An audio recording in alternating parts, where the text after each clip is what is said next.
अलग होगा तो ये मतभेद रहेंगे ही। सही गलत अलग अलग नहीं है, क्योंकि ये पूरी प्रकृति किसी नियम से चल रही है कि हिंदू मुस्लिम के हिसाब से चल रही है, किसी नियम से चल रही है। नियम का मतलब ही है कि जो अपरिवर्तनीय होता है, जो बदलता नहीं है, जो बदलता नहीं है वो सबके लिए अलग अलग होगा कि एक ही होगा? एक ही होगा। इसलिए जिंदगी का नियम भी एक ही होगा। दोस्तों, ये पहली बार एक घटना घट रही है जब जिंदगी को क्लासरूम में उतार दिया गया। हम सब क्लासरूम में पढ़े हैं कि नहीं पढ़े हैं? केमिस्ट्री, फिजिक्स, मैथ्स, बायोलॉजी, है ना? जिस तरह से क्लासरूम में फिजिक्स, केमिस्ट्री, मैथ्स, बायोलॉजी हो सकता है, उस तरह से क्लासरूम में जिंदगी को लाया जा सकता है। और कम से कम पिछले 15 सालों के, 20 सालों के सारे मित्रों के प्रयास से एक बड़ी सफलता मिल गई कि कम से कम दिल्ली गवर्नमेंट में फिजिक्स, केमिस्ट्री, मैथ्स एक सब्जेक्ट होता है तो हैप्पीनेस भी एक सब्जेक्ट होता है। कैसे जिंदगी को क्लासरूम में लाया जाए, जिंदगी पे क्लासरूम में बात किया जाए। यदि जिंदगी पे क्लासरूम में बात होना शुरू हो जाएगी, यदि 4 साल का कोर्स करके इंजीनियर बनते हैं तो 10-15 साल की पढ़ाई पढ़ के आदमी भी बन सके, ये जितने भी शिविर हैं ये सब खत्म हो जाए। 20 साल में क्या दिया जाए कि इस धरती से सारे शिविर खत्म हो जाएं। अभी स्वस्थ रहना है तो रामदेव बाबा, मन की शांति दूसरा बाबा, प्रमोशन तीसरा बाबा, बच्चा चौथा बाबा।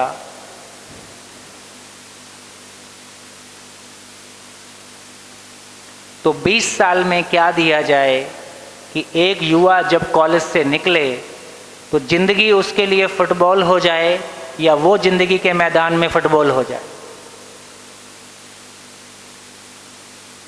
फुटबॉल बनना है कि फुटबॉलर बनना है?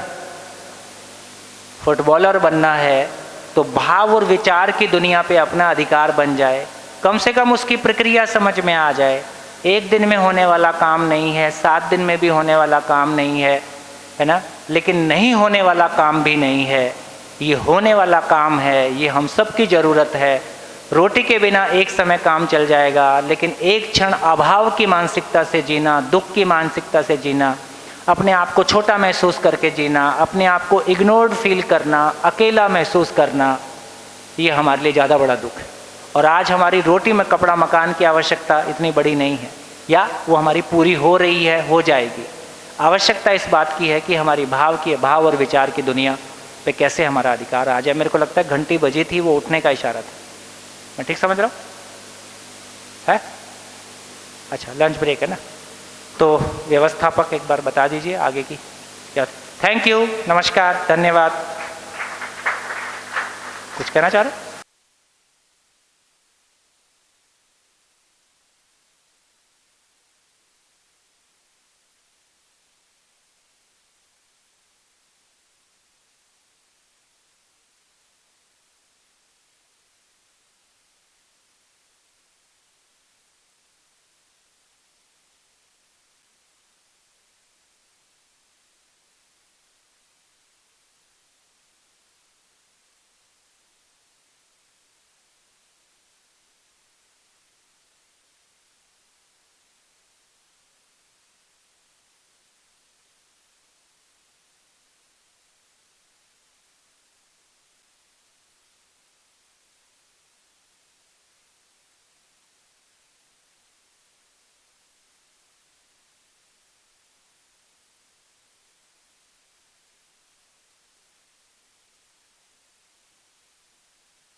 उससे आप तक क्या मैसेज पहुँच? का प्रेसिडेंट हूँ और भिलाई स्टील प्लांट से डिप्टी जनरल मैनेजर के पद से रिटायर हूँ। भिलाई भारत विकास परिषद, वो गोविंदाचार्य जी वाला? ये भिलाई चैप्टर जो है। नहीं, वो मूल में जो गोविंदाचार्य ने शुरू किया था वही? हाँ, ये भारत विकास परिषद जो है, भारत विकास संगम? नो, अच्छा। भारत विकास परिषद की 1640 इकाइयाँ हैं पूरे इंडिया में। अच्छा। जो बहुत सारी चीज़ें हैं अभी, नहीं, क्योंकि सब लोग, कोई बात, बस मेरी जानकारी के लिए। हाँ ना, तो इस तरह से ज़िंदगी की भी क्लास है। कोई एक लाइन किसी के बोलने से हमारी ज़िंदगी चल जाएगी, ऐसा नहीं हो रहा है। ज़िंदगी में टोटका काम, टोटका समझते हो? टोटका, थंब रूल, ये चीज़ें ज़िंदगी में काम नहीं आ रही हैं। हर क्षण हमारा कोई भाव और विचार है। मेरे भाव और विचार की स्थिति ही मेरे सुख दुख का कारण है। तो जब तक मेरे भाव और विचार का ओरिजिन, वो कहाँ से पैदा होता है, और मेरे भाव और विचार, सही भाव और विचार का स्वरूप क्या है, जब सही भाव और विचार का स्वरूप है तो मेरे लिए सही भाव और विचार क्या है, मेरे मित्र के लिए क्या है, मेरी पत्नी के लिए सही भाव और विचार क्या हो, मेरी बेटी के लिए क्या हो, मेरे समाज और देश के लिए क्या हो, तो वो एक फैला हुआ सिलसिला है। तो उसको मैं 1 घंटे में कह दूंगा, ये संभव नहीं है। तो एक दिन में हम ये कहने की कोशिश कर रहे हैं कि कम से कम हम ये पहचान सकें कि जॉब और ज़िंदगी 2 अलग अलग चीज़ें हैं। अभी तक हम जॉब को ज़िंदगी मान के जी रहे हैं। ज़िंदगी क्या चीज़ है, मैंने उसको थोड़ा सा कहने की कोशिश की है, थोड़ी सी और कोशिश करते हैं। बहुत बढ़िया, थैंक यू। और किसी का मन हो कुछ कहने का, और कोई शेयरिंग? हाँ जी। आजकल की जो समस्या है कि जो नई जनरेशन को हम लोग सोचते हैं अपने बच्चों को कि हमको समझ नहीं पा रहे हैं। हाँ। तो आपके बताने से मुझे ये लगा कि हम उनको नहीं समझ पा रहे हैं। बिल्कुल, वो ऐसा ही मानते हैं। हाँ, तो वो हमसे ज़्यादा होशियार, मैच्योर हैं लगता है। होशियार हैं, इसमें कोई शंका नहीं है ना। हम ही अपने आप को उम्र में बड़ा मानते हैं, इसलिए हम उनको मानते हैं कि तुम हमारी बात मानो। देखो कितनी बार ऐसा होता है कि अपने लगभग टीनेज और जवान बच्चों से चर्चा करते करते हमको ये महसूस होने लगता है कि इनका तर्क हमारे तर्क से ज़्यादा मजबूत है। कितनी बार परिवार में ऐसा होता है कि नहीं होता है ना? कितनी बार हमको ये महसूस होता है कि हमारा सोचने का तरीका, क्योंकि उनकी बात का जवाब हमारे पास नहीं होता है। अभी तो हम जिन बच्चों को, जो बच्चे हमारे यहाँ स्कूल में आ रहे हैं, वो क्लास 1, 2, 3 के बच्चों का जवाब माँ बाप नहीं दे पाते, है ना? बच्चा आपसे ही पूछ ले कि आप शादी क्यों किए हो, बताओ आप में से कितने लोगों के पास इसका जवाब होगा? तो हमारे पास अधिकांश चीज़ों का जवाब नहीं है। ज़िंदगी को लेके तो बिल्कुल मामला साफ है। खाने पाने की चीज़ों का हमको पता है, मकान का पता है, गाड़ी का पता है, पैसा कहाँ से आएगा थोड़ा सा उसको पता है, लेकिन ये जिंदा रहना हुआ कि जीना हुआ, है ना? तो धीरे से हमारा ध्यान इस बात पे जाता है कि ज़िंदगी का एक पक्ष खाली है, उसके बिना ये भी अधूरा है। चलिए थोड़ी सी बात और कर लेते हैं।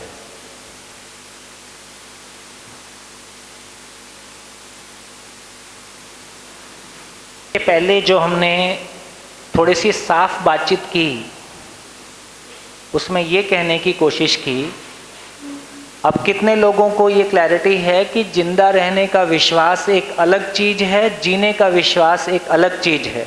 कितने लोगों को ये क्लैरिटी है? ठीक है, तो अभी हमारी क्लैरिटी, और अभी तक हमारी ज़्यादा मेहनत किस तरफ है?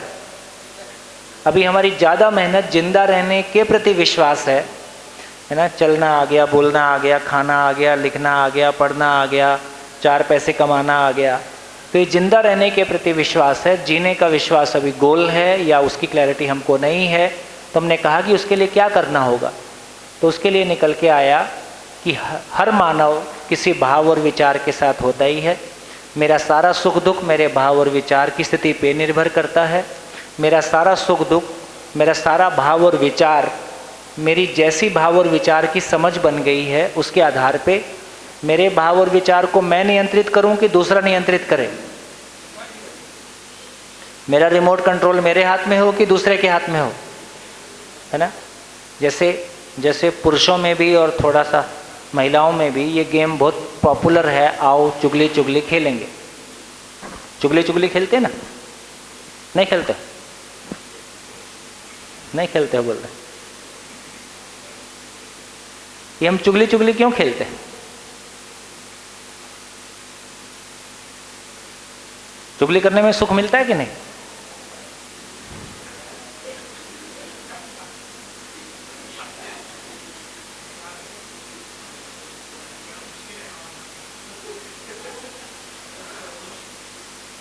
सारा चुगली करने का सुख इस बात का है,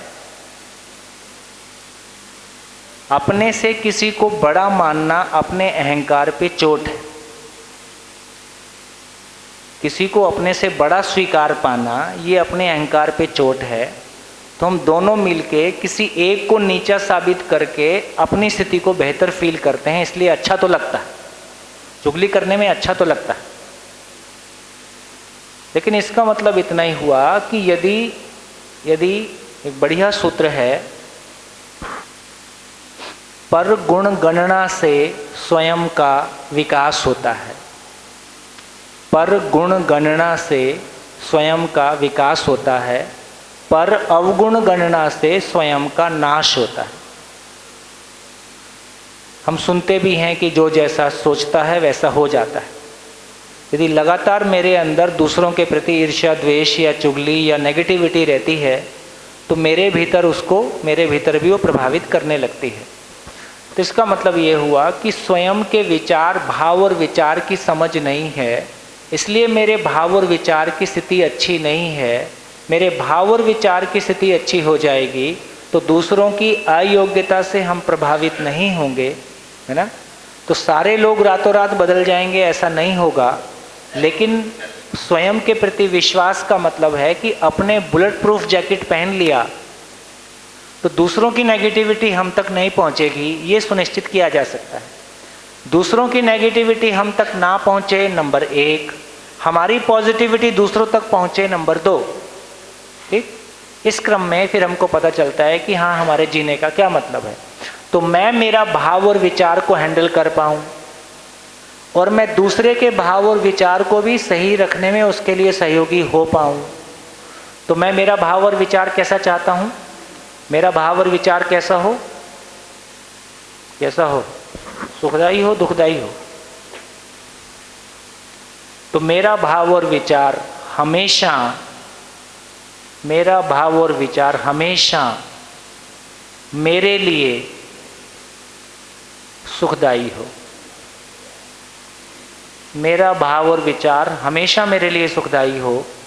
और यदि मैं दूसरों के लिए नेगेटिव सोचता हूं तो मेरे लिए दुखदायी होता है कि नहीं होता है? तो मेरा भाव और विचार सभी के लिए सुखदायी हो तो ही वो मेरे लिए सुखदायी होता है। तो मेरे भाव और विचार की समझ का नाम जिंदगी है। मेरे भाव और विचार की दुनिया को नियंत्रित कर पाने का नाम जिंदगी है। तो इसका नाम है स्वयं के प्रति विश्वास। तो स्वयं के प्रति विश्वास आ गया तो जिस आदमी के पास स्वयं के प्रति विश्वास होगा वो समाधान के साथ जिएगा कि समस्या के साथ जिएगा? वो सॉल्यूशन की फैक्ट्री होगा कि प्रॉब्लम की फैक्ट्री होगा? अभी उम्र बढ़ने के साथ साथ हम सॉल्यूशन की फैक्ट्री हैं कि प्रॉब्लम की फैक्ट्री हैं? जोर से बोलो। तो इसका मतलब है ऐसे मानव को कहा शिकायत मुक्त मानव।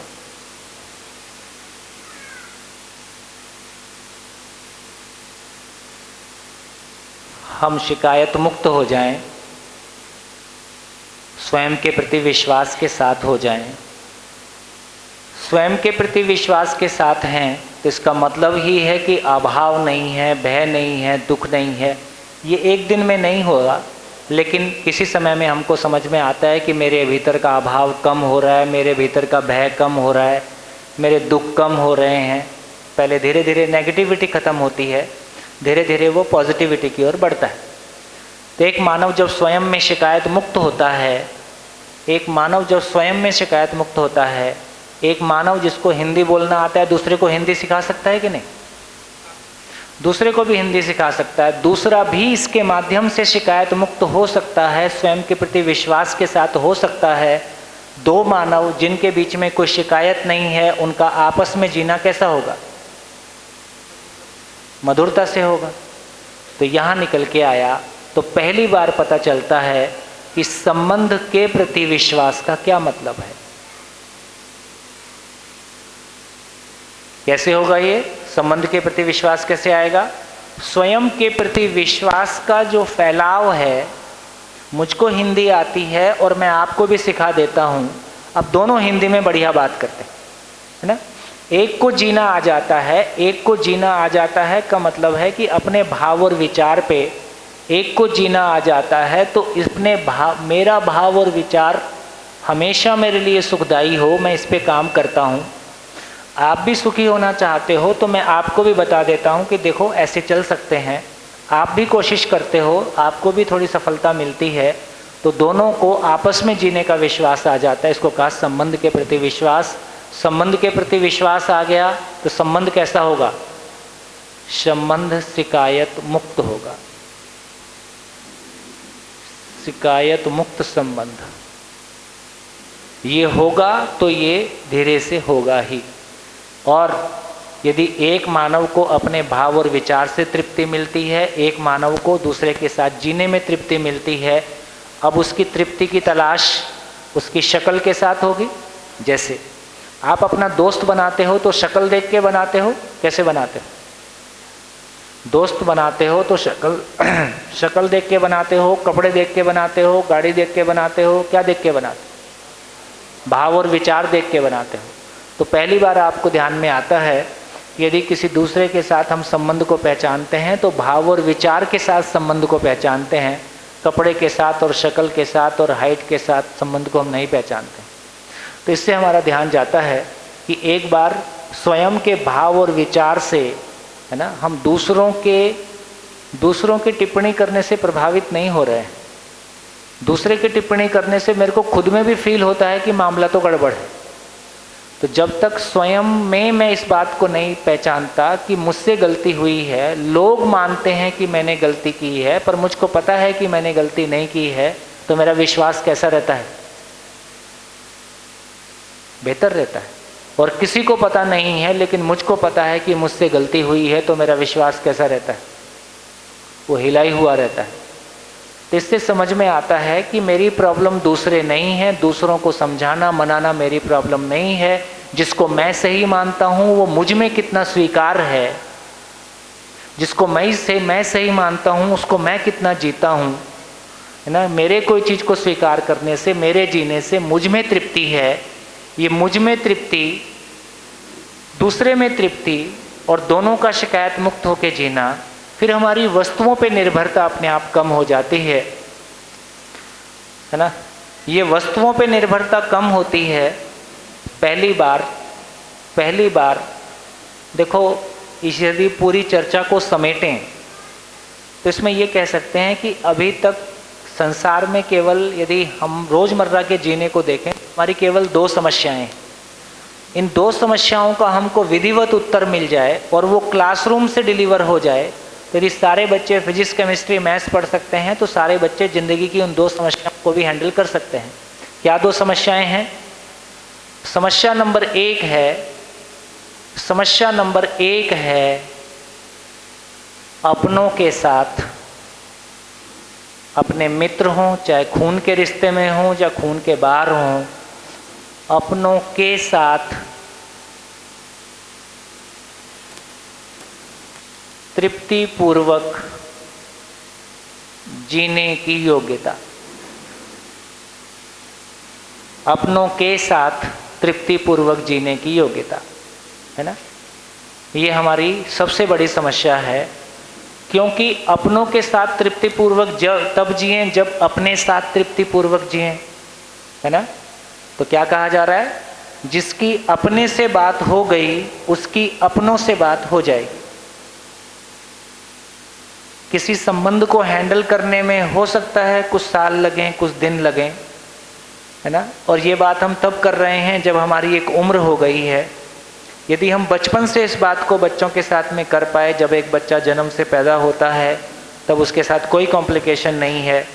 हम माँ बाप का ध्यान इस बात पे तो चला गया कि अपने बच्चों को सुविधा उपलब्ध करानी है, लेकिन हम माँ बाप का ध्यान अब धीरे से इस बात की तरफ भी जा रहा है कि अपने बच्चों को एक सही मानसिकता उपलब्ध करानी है।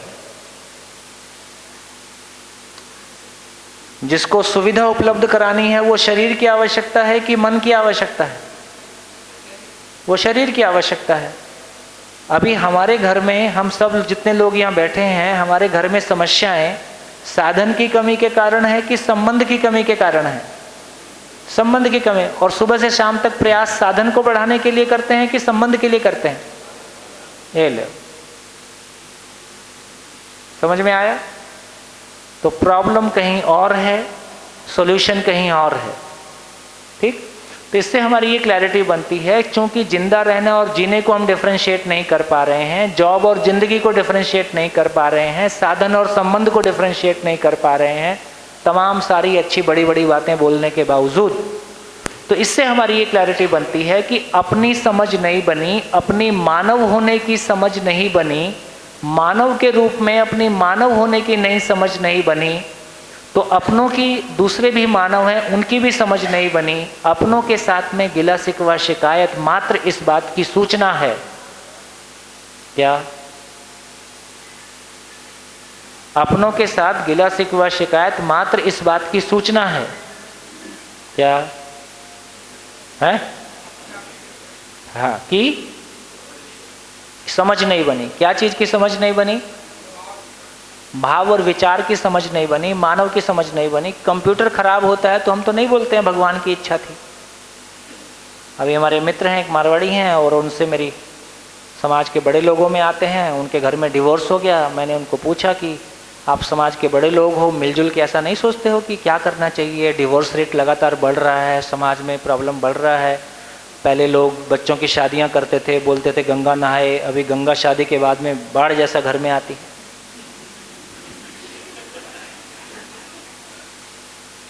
बोले सोम भाई आपका क्वेश्चन ही गलत है, ये तो ईश्वर की इच्छा थी, हो गया। कंप्यूटर खराब होता तो हम नहीं बोल रहे हैं ईश्वर की इच्छा थी, क्योंकि हमको कंप्यूटर समझ में आता है।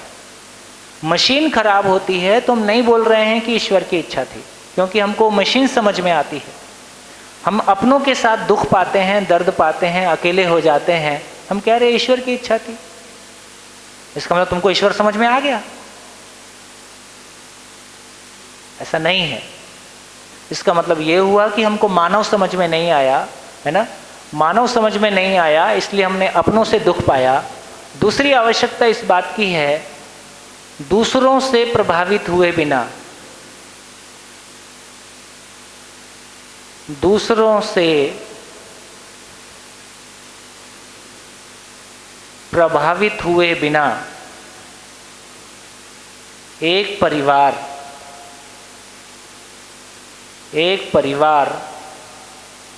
अपनी भौतिक आवश्यकताओं का निर्धारण कर सके।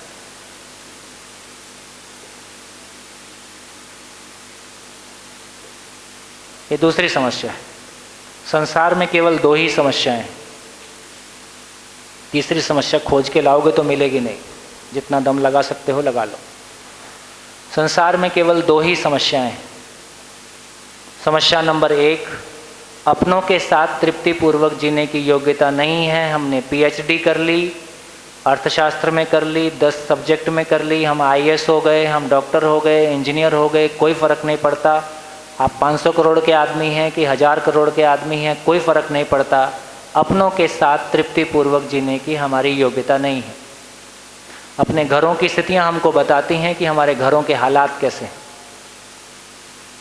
एक पीढ़ी जो आज जॉइंट परिवार में है, अगली पीढ़ी उसकी जॉइंट रहेगी कि नहीं रहेगी वो ये कह पाने की स्थिति में नहीं है।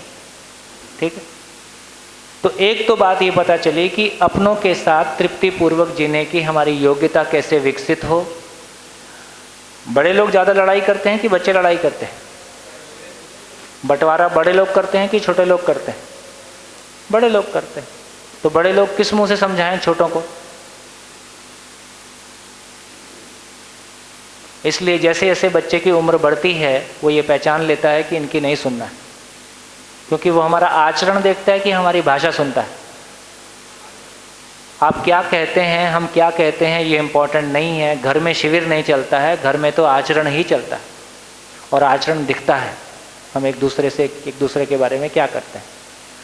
तो इन दो समस्याओं के मूल में कुल मिला के ये कहा कि हमारी आदमी की समझ नहीं है, आदमी की समझ बनेगी। तो जो तीसरी बात कर रहे हैं, देखिए हमारे पास अभी दो शब्द हैं। एक शब्द हमारे पास है गरीबी, दूसरा शब्द है अमीरी, तीसरा शब्द है समृद्धि।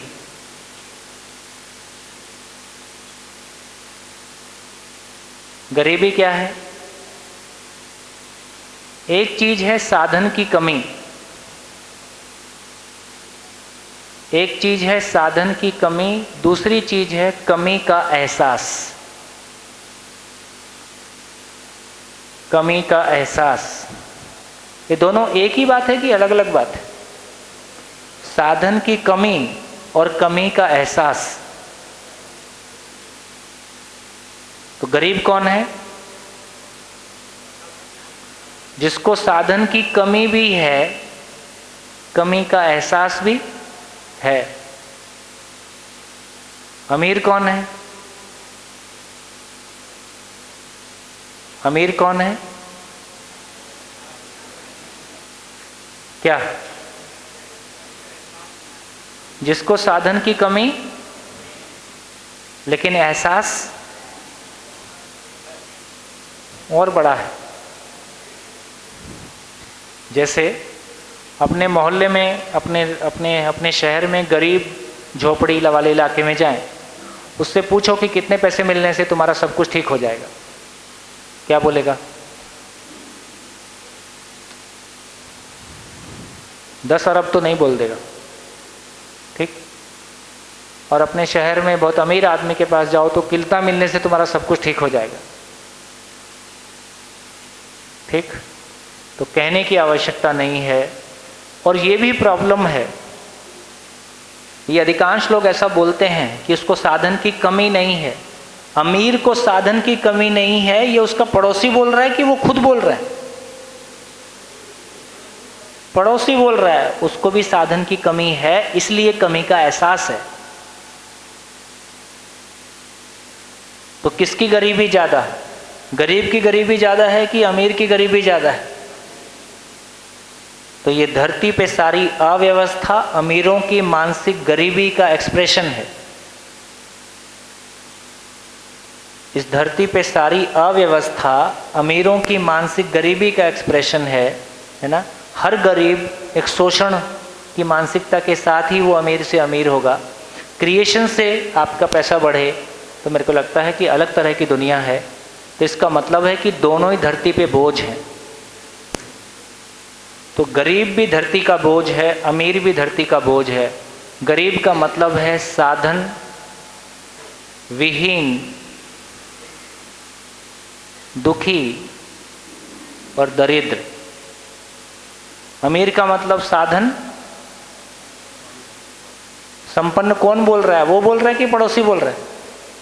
पड़ोसी बोल रहा है उसकी तरफ से। किसी के कंपैरिजन में, किसी की तुलना में तो वो कम ही मानता है, वो भी विहीन ही है, क्योंकि अल्टीमेटली तो भाव काम करता है। और दुखी है कि सुखी हो गया, और हो सकता है ज़्यादा बड़ा दरिद्र हो, ऐसा भी हो सकता है। इसका मतलब है क्वालिटेटिवली अमीर और गरीब में फ़र्क नहीं है, केवल क्वांटिटी का फ़र्क है। क्वालिटेटिवली फ़र्क है कि क्वांटिटी का फ़र्क है? क्वांटिटी का फ़र्क है। क्वालिटेटिवली देखें तो और खराब इंसान मिल सकता है आपको अमीरी के वेश में, लेकिन समृद्धि का मतलब है वो साधन संपन्न भी है और सुखी भी है और उदार है। तो बेसिकली ये अभी तीसरी नया मॉडल आया है, नई योजना आई है कि हम सही अर्थों में हम गरीबी की तुलना में लोग अमीरी के साथ ही जीना चाहेंगे। लेकिन यदि अमीरी और समृद्धि में ऑप्शन है तो किसके साथ जीना चाहेंगे? लोग समृद्धि के साथ ही जीना चाहेंगे। वस्तु की कमी भी ना हो और कमी का एहसास भी ना हो, जीना तो हम ऐसा ही चाहते हैं। तो दोस्तों, जब स्वयं के प्रति विश्वास आता है, संबंध के प्रति विश्वास आता है, तो परिवार में समृद्धि का भाव आता है। समृद्धि का मतलब है अभाव मुक्त परिवार। अभाव मुक्त परिवार। तो क्या निकल के आया? जीने का मतलब क्या है? जीना मतलब क्या? जीना मतलब क्या है? जीना मतलब क्या? अपना भाव और विचार हमेशा मेरे लिए सुखदायी है, तो स्वयं के प्रति विश्वास। स्वयं के प्रति विश्वास है तो वो अपने आप भरा हुआ होगा तो छलकेगा ही। एक आदमी स्वयं के प्रति विश्वास, प्यार, सम्मान, समृद्धि के भाव से भरा हुआ होगा तो छलकेगा ही, दूसरे तक पहुंचेगा ही। तो दोनों में संबंध के प्रति विश्वास होगा। संबंध के प्रति विश्वास होगा तो वस्तु अपनी औकात में रहेगी, है ना, उसकी जगह में पहुंचेगी। तो परिवार में समृद्धि का भाव होगा। और एक परिवार यदि समृद्ध होगा तो क्या करेगा? एक परिवार यदि समृद्ध होगा तो क्या करेगा? दूसरे परिवार भी ऐसे हो जाएं, उसके लिए काम करेगा। ये समाज का सूत्र है, ये सामाजिक संस्थाओं के करने लायक काम है, इसमें पैसा नहीं लगता है। अभी तो सामाजिक संस्थाओं में भी जिसके पास पैसा ज़्यादा है वही अध्यक्ष बनता है। सारे समाजों का अध्यक्ष मतलब जिसके पास पैसा ज़्यादा है। नहीं होगा।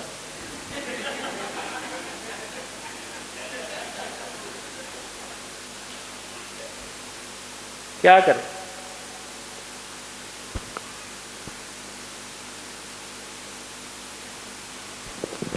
देखो, आपकी ये जगह निर्मल मंदिर मुझको बहुत अच्छी लगी। मैं पहली बार आया, बहुत सुंदर जगह है ना। इस जगह में हर दिन समाज अपने आने वाली पीढ़ियों के लिए काम करे, इससे सुंदर जगह और इससे सुंदर सार्थकता इस जगह की और क्या हो सकती। और उस काम में पैसा नहीं लगता है। पैसे से आदमी के लिए कोई सार्थक काम होता नहीं है। पैसे से केवल खाना पीना खाया जा सकता है, जिंदा रहा जा सकता है। हर आदमी अपने घर में 2 रोटी खाता है, यहाँ के 2 रोटी खा लेगा। तो मैं ये कहना चाहता हूँ कि यदि समाज का एक्चुअल काम ये है, माँ बाप का असली काम ये है कि वो अपने बच्चों को मानसिक भोजन कराए, उनके भाव और विचार की यात्रा को सुनिश्चित करे, ना कि 2 रोटी और कपड़ा खिला के वो सोचे कि मेरी जिम्मेदारी पूरी हो गई। अभी हम बच्चों के सही अर्थों में माँ बाप हैं कि बायोलॉजिकल माँ बाप हैं? हम शरीर से माँ बाप हैं कि सही अर्थों में अपने बच्चों के माँ बाप हैं? जोर से बोलो। हम शरीर से माँ बाप हैं, उसी का अधूरापन अपने में झेलते हैं, उसी की उस बात की घर में लड़ाई है। क्योंकि सारी लड़ाई इस बात की है कि आपस में भाव है कि अभाव है, विचार है कि अंतर्विरोध है और बाह्य विरोध है। तो अंतर्विरोध और बाह्य विरोध है, भाव की जगह में अभाव है। ये इस बात की सूचना है कि जॉब को जिंदगी माना है ना, पैसे को खुशियाँ माना है। मैं नहीं कह रहा हूँ कि पैसे की आवश्यकता नहीं है, जिंदा रहने के लिए पैसे की सुविधा की आवश्यकता है ही, है ना, लेकिन ये अपने आप में पर्याप्त नहीं है। ये सही अर्थों में समाज का काम है। यदि समाज का काम ऐसा होगा तो दूसरे परिवार भी ऐसे ही हो जाएं और सभी परिवार ऐसे हो जाएं। इसी का नाम समाज और व्यवस्था है। सरकारों का काम भी इतना ही है। अभी हमारे पास कई कुछ राज्यों के मुख्यमंत्री, शिक्षा मंत्री या उनके जुड़े हुए लोग संपर्क करते हैं कि हमारे राज्य में भी स्कूल शिक्षा में हैप्पीनेस करिकुलम या इस तरह की शिक्षा पे काम किया जाए। जब उनको हम शर्तें बताते हैं तो भाग जाते हैं। पहली शर्त, शिक्षा मंत्री सेक्रेटरी ईमानदार होगा, पैसा नहीं लेगा। बोलो,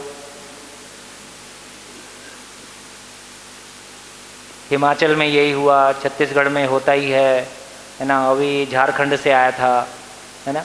इसका मतलब है कि आपको पहली बार ये पता चल रहा है कि पद और पैसे से कुछ नहीं हो रहा है बंदर बांट के अलावा। क्योंकि समाज अपनी हैसियत में नहीं खड़ा है, इसलिए सरकारें समाज को यूज करती हैं वोट बैंक की तरह।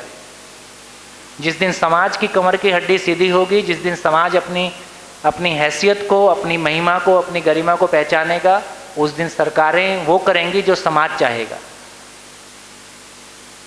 समाज सरकार के अनुसार चलेगी कि सरकार समाज के अनुसार चलेगी,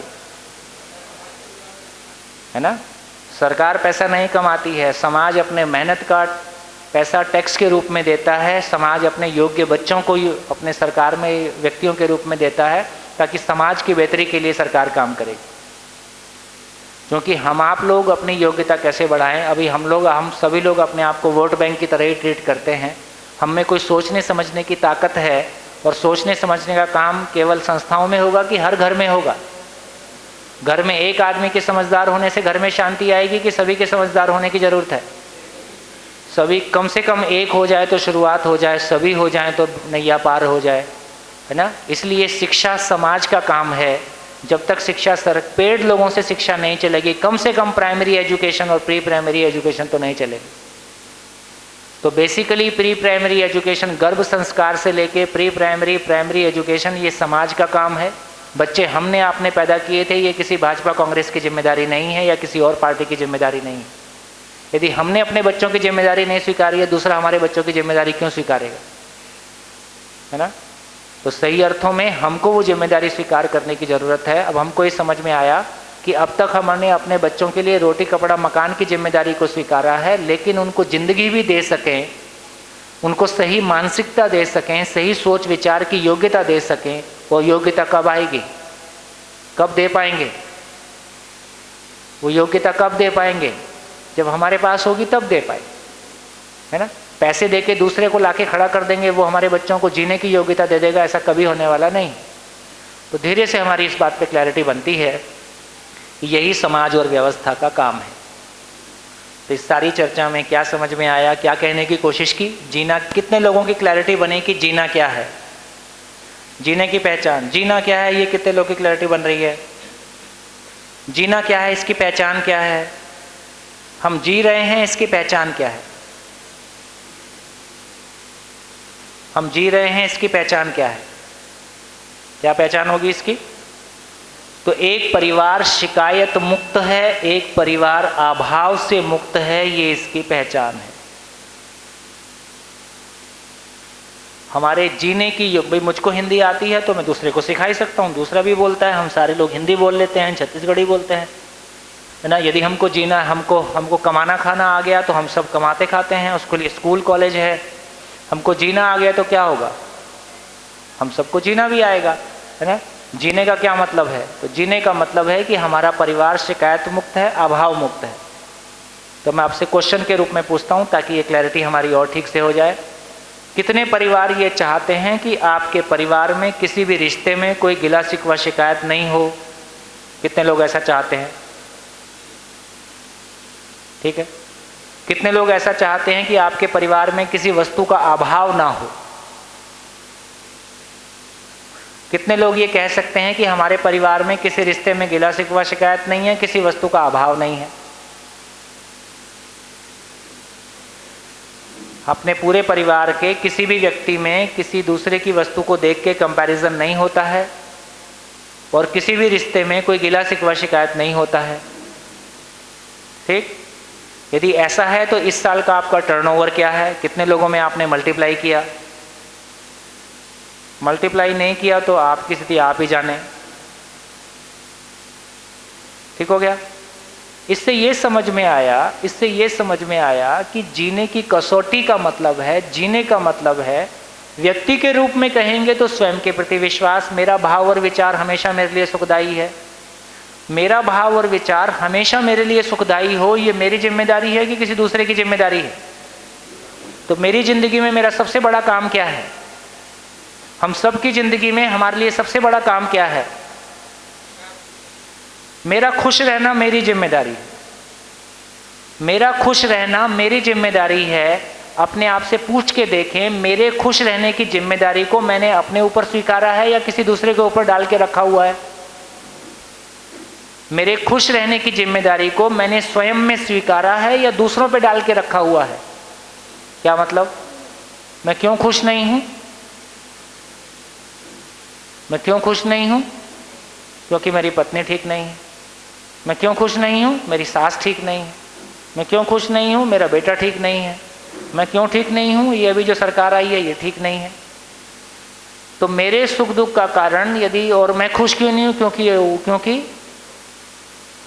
वो प्रारब्ध था, होनी थी।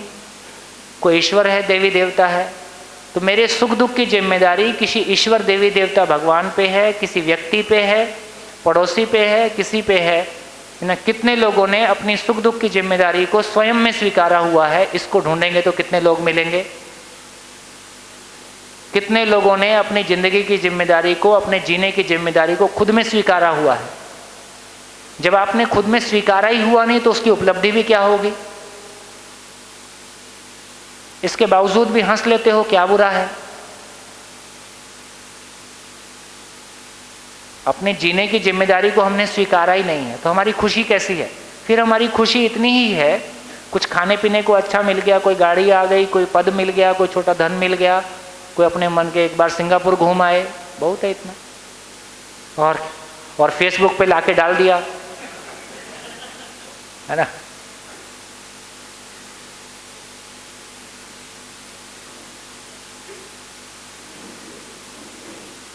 तो बताइए, इस पूरी चर्चा के बाद कितने प्रतिशत लोग समाज में जी रहे हैं, कितने प्रतिशत लोग जिंदा हैं। कितने प्रतिशत लोग समाज में जी रहे हैं, कितने प्रतिशत लोग जिंदा हैं। है वही अपना 99 पुराने वाला, 1% तो छोड़ के रखना ही है।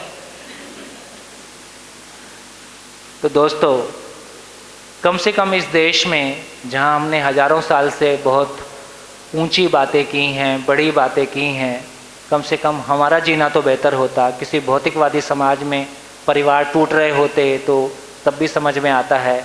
हमने तो इतनी आत्मा परमात्मा की बात की है, इतना सारा समाज की और है ना, इतनी तमाम अच्छी अच्छी बातें की हैं। यदि हमारे परिवारों की हालत ख़राब होगी तो कौन हमसे, ऐसे भी संसार को हम टेक्नोलॉजी में कुछ दे पाएंगे इसकी संभावना ज़्यादा है, या परिवार और समाज के रूप में कुछ दे पाएंगे इसकी संभावना ज़्यादा है।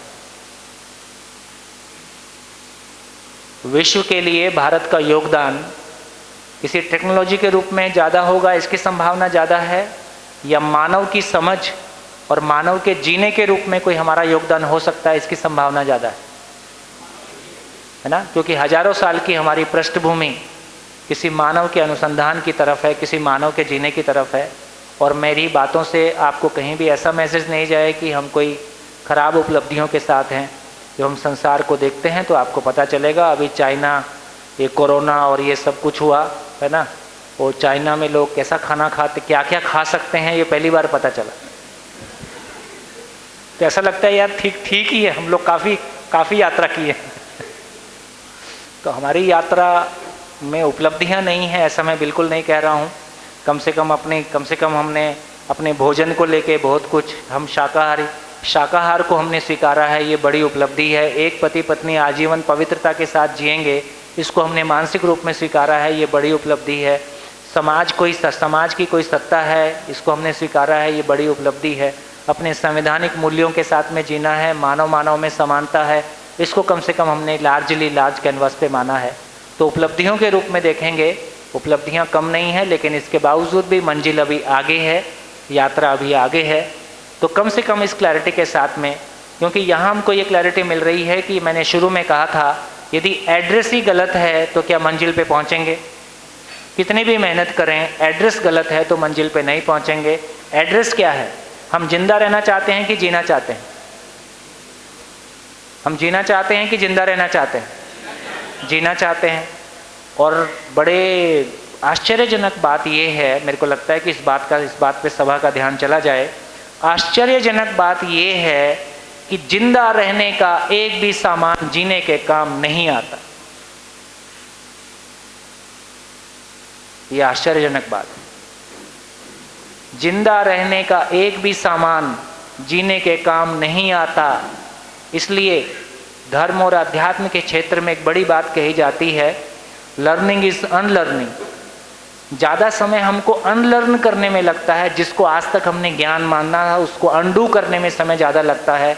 जो अभी तक हमने आदतें स्वीकार ली हैं, हैबिट स्वीकार ली हैं, उनको अनडू करने में ज़्यादा मेहनत लगती है।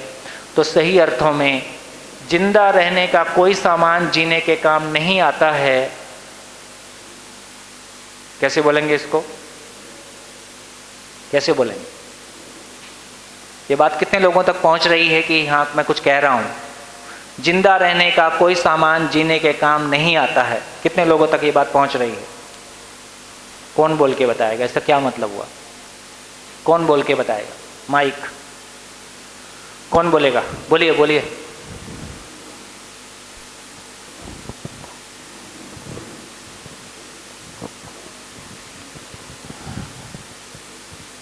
जिंदा रहने का कोई भी सामान जीने के काम नहीं आता है। जैसे जिंदा रहने के लिए जो भी साधन है भौतिक जगत से संबंधित, उनसे सुविधा मिल सकती है, किंतु सुख उनसे मिल नहीं सकता। जबकि जीने के लिए सुख की अनुभूति ये बहुत आवश्यक है, जो कि जिंदा रहने के लिए किसी भी सामान में उपलब्ध नहीं है। जी, ऐसा मेरा मानना है। जी, थोड़ा सा और व्यावहारिक भाषा यूज़ कर सकें और हमारी रोज़मर्रा की भाषा इस्तेमाल करके बोल सकें। और कोई बोलना चाहेंगे? बहनों ने हाथ उठाया था कई। अच्छी बात है कि यहाँ बहनें खूब बोल रही हैं। बोलेंगे कुछ? हाँ जी, कोई बहनों में से बोलेंगे? हाँ जी, और कोई भाई? हाँ जी। जिंदा रहने के लिए जिस इसको हम उपयोग कर रहे थे, रूप, बल, धन और पद, हाँ, उसकी कहीं भी यहाँ पे आवश्यकता नहीं दिखती मेरे को। हाँ, देखिए मैं इसको शेयर कर देता हूँ। यदि जिंदा रहने की बात करेंगे तो बेसिकली हमारे पास दो तरह की उपलब्धियाँ हैं। एक तरह की उपलब्धि हमारे पास इंद्रिय सुख है और दूसरी उपलब्धि रूप, बल, धन, पद है। ये हमारे जिंदा रहने के धरातल पे उपलब्धियाँ हैं। आप देखिए, अपने परिवार में कोई व्यक्ति इंद्रियों के मामले में संयमित नहीं है, उसके साथ जीने के प्रति हमारा विश्वास बढ़ता है कि घटता है? क्या बढ़ता है कि घटता है? घटता है। यदि किसी व्यक्ति के बारे, अपने पति के बारे, अपनी पत्नी के बारे, इससे नज़दीकी रिश्ता नहीं है, अपनी पति पत्नी के मामले, दोनों को एक दूसरे का पता ही होता है ना, तो पति पत्नी के बीच में सम्मान का आधार भी किसी हद तक ये है कि इंद्रियों के मामले में हम चाहे मैं असंयमित रहूं, लेकिन मैं सम्मान किसका कर पाऊंगा? जो संयमित रहेगा कि असंयमित रहेगा? एक असंयमित रहने वाला व्यक्ति भी संयमित रहने वाले व्यक्ति का सम्मान कर पाता है। इससे ये समझ में आया। और जीने का विश्वास किसके साथ आता है? जो इंद्रियों के मामले में संयमित है कि असंयमित है। अब दूसरी बात और नज़दीक आ जाइए, अपने खुद के बारे सोच के देखिए। जब जब हमको ये एहसास होता है कि मैं इंद्रियों के मामले में असंयमित हूँ, तो मेरा स्वयं के प्रति विश्वास बढ़ता है कि घटता है? और जब जब मैं किन्हीं क्षणों में स्थिति के साथ होता हूँ कि मैं इंद्रियों के मामले में संयमित हूँ, उन क्षणों में मेरा स्वयं के प्रति विश्वास बढ़ता है कि घटता है? इसका मतलब है इंद्रियों में संयम और जीना इन्वर्सली प्रोपोर्शनल है। जितना संयम, या दूसरी भाषा में कहें कि जितना इंद्रियों के प्रति हम संयमित होते हैं, उतना अपने में जीने के प्रति विश्वास हमारा बढ़ता है। इसको हम अपने में जांच के देख सकते हैं। दूसरा मुद्दा, मेरी शक्ल कितनी सुंदर हो या मेरी बीवी की शक्ल कितनी सुंदर हो कि हमारा आपस में शिकायत मुक्त होकर जीना हो जाएगा? इसका कोई रिलेशन है? पति पत्नी कितने सुंदर हों कि उनमें कभी झगड़ा नहीं होगा, कभी कोई असहमति नहीं होगी? क्या ये संभव है? कोई रिलेशन है? हमारे शरीर कितने सुंदर हों, हमारी पूरी फैमिली के शरीर कितने सुंदर हों कि आपस में परिवार में शिकायत मुक्त, अभाव मुक्त हो जाएगा? हमारे पास कितना पैसा होगा कि हम मानसिक रूप से अभाव मुक्त हो सकेंगे? कोई रिलेशन है? कितना बड़ा पद होने से हम परिवार में शिकायत मुक्त, अभाव मुक्त हो जाएंगे? कोई रिलेशन है? तो इससे पता चलता है कि जिंदा रहने का कोई सामान जीने के काम नहीं आता है। ये दुनिया अलग है, ये दुनिया अलग है, इसका सामान अलग है, इसका सामान अलग है। दोनों की तैयारी ही अलग है।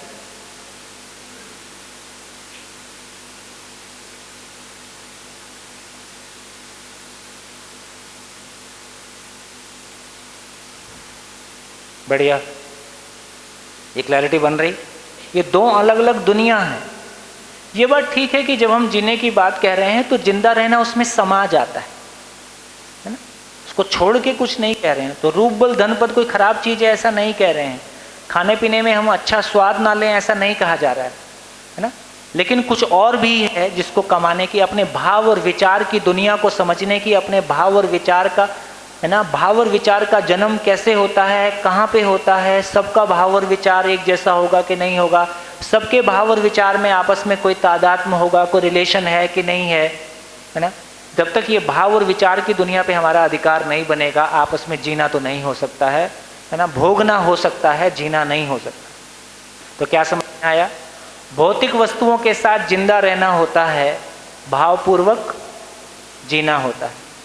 भौतिक वस्तुओं के साथ जिंदा रहना होता है और भावपूर्वक जीना होता है। जीना भावपूर्वक ही होता है, भाव के साथ ही होता है। अभाव के साथ जीना नहीं होता है, अभाव के साथ परेशान होना होता है, झेलना होता है, झिलाना होता है। ये दो दुनिया अलग अलग है। जितनी चर्चा अभी तक हमने की उससे कितने लोगों को ये क्लैरिटी हो गई कि जिंदा रहना और जीना बिल्कुल दो अलग दुनिया है? कोई बात पहुंची? ठीक। जब आप लोग आए थे तो कितने लोग ये सोच के आए थे कि हम जिंदा हैं, जी नहीं रहे हैं? जब आए थे तो सारे ही जी रहे थे ना। फिर भी अभी कुछ लोग मेरी बात से सहमत नहीं होंगे। इस बात को मैं बहुत आराम से कह सकता हूं कि कुछ लोगों को लगता ही है कि नहीं, मैं तो जी रहा हूं। तो सभा में कोई ऐसा है जिसको लग रहा हो मैं तो जी रहा हूं? इससे कुछ और खुलेगा, इसमें कोई कुतर्क करने की बात नहीं है। ऐसे कोई हो तो बोल सकते हैं और एक बार आपकी बात शेयर करेंगे तो कुछ और निकल के आएगा नया।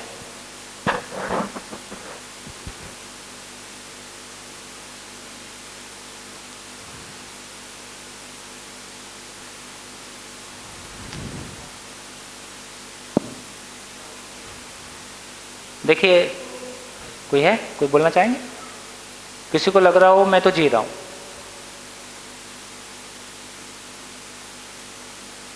ठीक। तो एक बिंदु मैं कवर कर दूं। देखिए, अब ये बात निकल के आ गई कि बेसिकली जब मैंने कहा था कि पहचान के 4 आधार हैं, तो आपने कहा था ज्ञान की चर्चा किसी ने की थी, वो शायद सज्जन यहाँ है नहीं। तो मूल में ये कह रहे हैं कि मानव के पास 5 ऐश्वर्य है, जिसमें कि रूप, बल, धन, पद और 5वां ऐश्वर्य बुद्धि है। बुद्धि का मतलब जहां बोध होता है। बोध का मतलब पूरा एग्जिस्टेंस जैसा है उसको वैसा जानना होता है, और जानने की अभिव्यक्ति जीना है। जानना ही जीना है, जानना ही जीना है। यदि जीना नहीं हो रहा है तो इसका मतलब, यदि जीना नहीं हो रहा है तो इसका मतलब जानना नहीं हो रहा है। जानना नहीं हो रहा है तो इसका मतलब बोध नहीं, तो इसका मतलब बुद्धि नहीं। बुद्धि वाला पार्ट खाली है। बोलचाल की भाषा में जिसको हम बुद्धि शब्द से यूज करते हैं, इसकी बुद्धि कम है, इसकी बुद्धि ज़्यादा है, वो हम विश्लेषण क्षमता को बोल रहे होते हैं।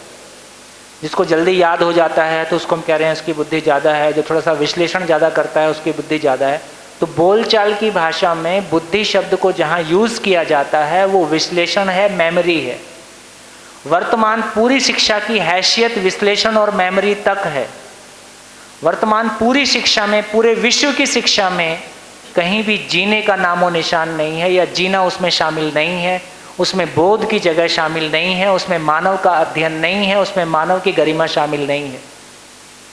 ये क्लैरिटी हमारी बनती है तो हमको ये समझ में आया। अब समझ में आता है कि धन और पद का क्या मतलब है। तो बुद्धि होगी तो धन और पद का सदुपयोग करेंगे कि दुरुपयोग करेंगे? सदुपयोग करेंगे। और बुद्धि नहीं होगी तो धन और पद का दुरुपयोग करेंगे। तो ये बात बिल्कुल ठीक है।